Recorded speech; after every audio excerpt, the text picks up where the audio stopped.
sa kanya. Mauni ang sabihin, the last of the Mohicans. Jeep.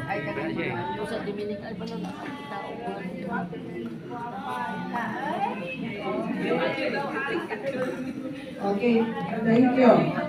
Okay, so ini mga naungan ni expire na ni mga naungan ni. So, kamo na po ha. So, kaya dapat mag-train talaga tayo about there is a divine mercy kaya ang leadership will be passed on to you. Dili nato ni dapat nga nga suluhon. So dapat kamo pod next time na pod ang magdumala sa divine mercy with the of course inspiration of our beloved divine mercy. Okay? So, thank you so much. Let's move on sa ato ang program. Okay, take it away our MC.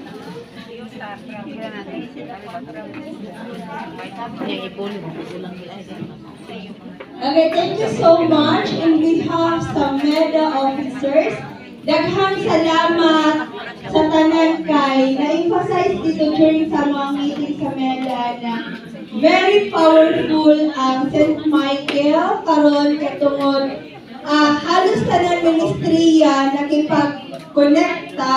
So, mga na siya ang pinaka-importante sa tanan na atong marriage encounter, na ang atong Mother Butler, ang atong JKK's President, very cooperative sa ilahang pagpasulod sa Divine Mercy. So, mao na siyang pinaka-punto karon ng anong nagdaghanta, which is kipanghapong po na mo dito.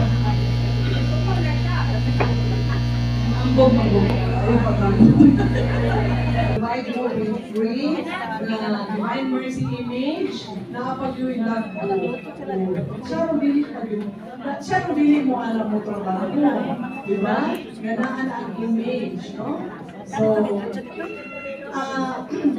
ano ka karon? Ang sa hindi na lang, pero ang pinaka-first, ang pinakadaghan yata, ang pinakadaghan is ang Santo Rosario, Nalwa ko kasabot yung sa na maliit na rin mga kapal para lang ako mawala ang sakit sa kong lawas.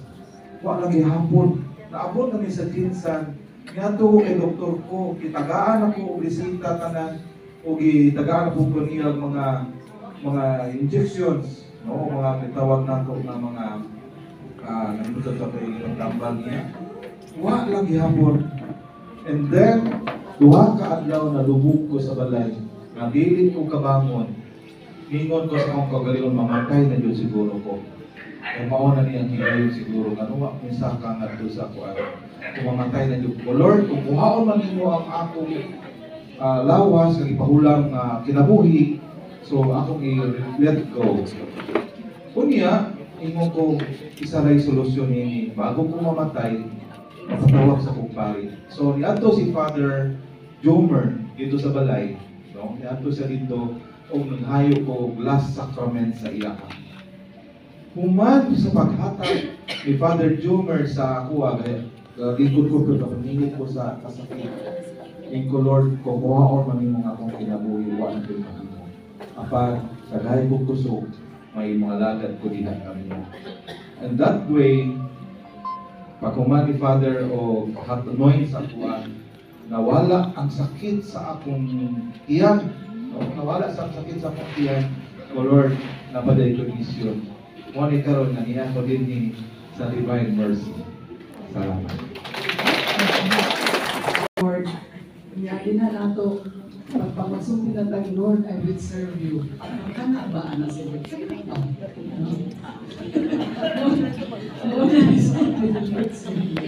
Okay, thank you Kuya Dodong. Thank you sa ME. And then next, ang taga Perez. I-focus po mo. Pero hindi ka mag-limit sa ilaha. Kung kinsa ang nakapag-doy makashare, no? Pwede ka mag-share. Okay, so taga Perez.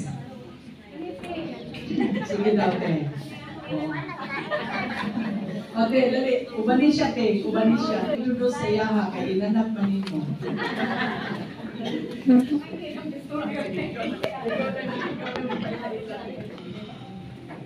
Evening po. Ako po si Ate Joy from JKK parents. Actually, I'm really not ready to speak here in front of you. Yung ganyan, ni Ate Emily Bugis. Pero, wala ko'y maingon na specific testimony or miracle, or one time, big time na miracle.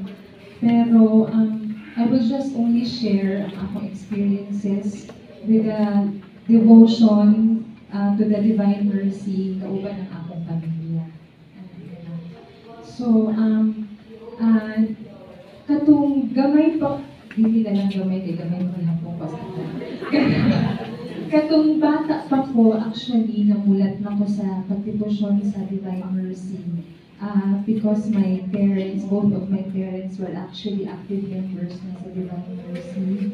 And I remember one time, katong bata pa ko, kanang ultimo bitaw na magpaibot ka milk tea sa una, I think I was 9 or 10 years old. Hindi ko akong mama. Kung nakulbaan ka, tara mag-pray, mag-pray ta o chocolate in the Divine Mercy. So that was my remembrance of katong gamay pa ko. And naligulang po ni na with my sisters nga sa ulog bigli sa Divine Mercy Peace hasta karon. So we go to mass together, and we also kumbaga we had simple dinners, lagot, mga simple lang na mga celebration sa pagsaulog sa Divine Mercy. So fast forward, when I already married my husband last 2021, naglahinga po ko og parokya kay kuan man, taga-diri naman siya sa St. Michael. Kami magod before dun sa SPP, sa Lagaw na Parish. And actually, katong time na nagninyo namin, that was also the time when I also resigned from my job and I left my career. So, mas tagan ako panahon para kulugod sa mga like katong mga hakong, tagitama, and other mga activities or events sa Divine Mercy. That's why nakailan ako sila Ate Jo, mga naging nanay na nako sila ni Marquez, and Gwen and the rest of uban ko na ako sa Divine Mercy. Actually, ang reason po na nag-resign po was because I was advised by my doctor na mag-rest para makapulong sa akin. Kaya we've been married for 3 years and actually I was supposed to share last kahapon at I was supposed to share about the 9th day Lumina, and it was stated as today bring to me the lukewarm souls and immerse them in the abyss of my mercy. So I myself, I admit that I also became a lukewarm soul. It's because kato gani 3 years na ni married pero kato gani na. So when I look up the meaning, when I check the meaning of the lukewarm soul, ang ingon dito kay you are actively participating in religious activities, you are attending masses, you are active yun sa pagservisyo sa simbahan. But then, you lack genuine enthusiasm and passion for your faith. So, murag, even if sige kang simbaan na, pero imuhang faith, how ang dili bitaw siya pugod na pagtuo. So, murag, I myself also believe that kind of soul, lukewarm soul po kayo. Murag, somehow, I asked the Lord, Lord, sige ko pagsimba, sige ko pagservisyo sa inyo, sige ko, dili ko masamang tao, pero nga, bugay mo kayo mo ihatag ang blessing ang mga. And, so, that time, when I spoke to my mama, anak siya na, sige lang, since wala kang kay trabaho, pagsimba lang ang gawaan lang, receive the Holy Communion, because that is also healing. Ano siya. And then you also pray the chaplet every day, and you attend Mass every day, and you pray the Holy Rosary every day. Kaya wala mang may trabaho, pag-usap. So magsimba na lang ka, and you pray every day. Mo ang mauan tayo sa mga sabi.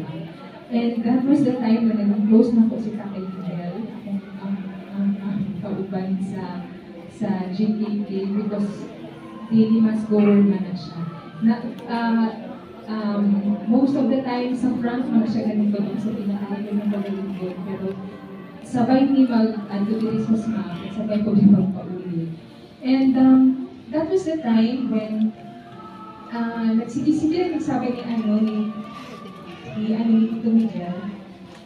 So niingon ko na Lord, if ever man na sa sige na ko pagsimba-simba kung wala gihapon, sige lang, I will surrender my plans to you and myself to you, and even our desires and plans to you. And in September fiesta diri sa SMAP. September. While nagsimba mi sa akong husband, I don't know kung nakatulog ba ako during sa misa. I was dreaming, or maybe I was daydreaming, na ay nagkuhan sa ako ang mind na ingon na, you will get pregnant this year. Lagot. Tapos ako po na, okay, pero wala lang ko na ako siya dito, wala na ako siya gimay. And then, such time, iingon na ingon lang ka Tatay Miguel, sorry ha, di na ako sabay sa inyo every morning, kaya luya man akong feeling everyday. Uy, marami kapoy naman dyan ko, gusto na ako sa hapon na lang ako makasimba. So, fast forward, sa sige na mo sabi ni Tatay Miguel, pagka-December, I think that was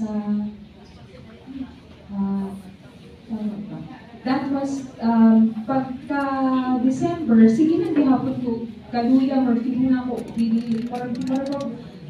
marabag ang easy akong feeling.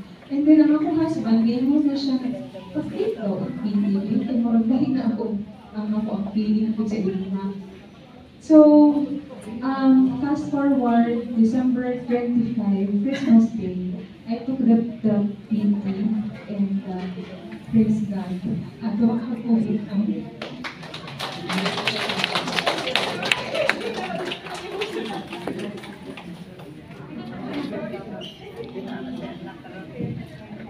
Ba't ko magandang gipaabot na blessing? Sorry guys.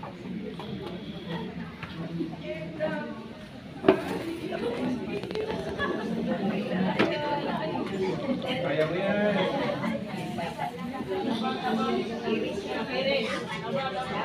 So today, karon ay already the 25th month. And kung tayo ang po ninyo na magaling na din. Because if ever man, this will be the very first apo of both sides. Both sides of both sides of family, and also the side of my husband. So what will be the first apo?